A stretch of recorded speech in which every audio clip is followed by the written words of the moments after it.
On June 22, 1941, Nazi Germany launched Operation Barbarossa against the Soviet Union, beginning one of the most brutal military campaigns in modern history.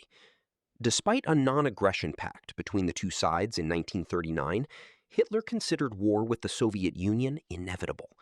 He wanted to control Ukrainian farmland, natural resources, and oil in the Caucasus, in addition to eliminating communism, which he saw as a thorn in his ideological side. More than 3.8 million soldiers from Germany and its allies participated in the operation, supported by thousands of tanks and aircraft.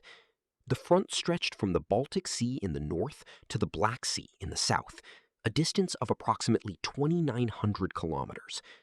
The German forces were divided into three armies: the Northern Army towards Leningrad, the Central Army towards Moscow, and the Southern Army towards Ukraine and the Caucasus. The German command expected the collapse of the Soviet Union within just a few months. The German forces achieved unprecedentedly rapid advances. Thousands of Soviet aircraft were destroyed on the ground. Hundreds of thousands of soldiers were taken prisoner, and tanks advanced rapidly. The Germans advanced hundreds of kilometers into Soviet territory.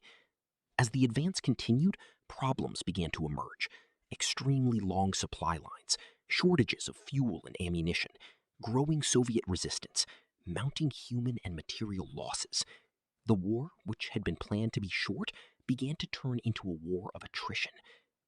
By the harsh winter of 1941, German forces had reached the outskirts of Moscow. But the severe winter and the Soviet counteroffensive, led by Zhukov, halted the advance and forced the Germans to retreat for the first time since the beginning of the war. Many historians consider the failure of Operation Barbarossa to be the beginning of the collapse of the Nazi project. After years of fighting, the war ended with the arrival of the Soviet army in Berlin in May 1945 and the fall of Nazi Germany.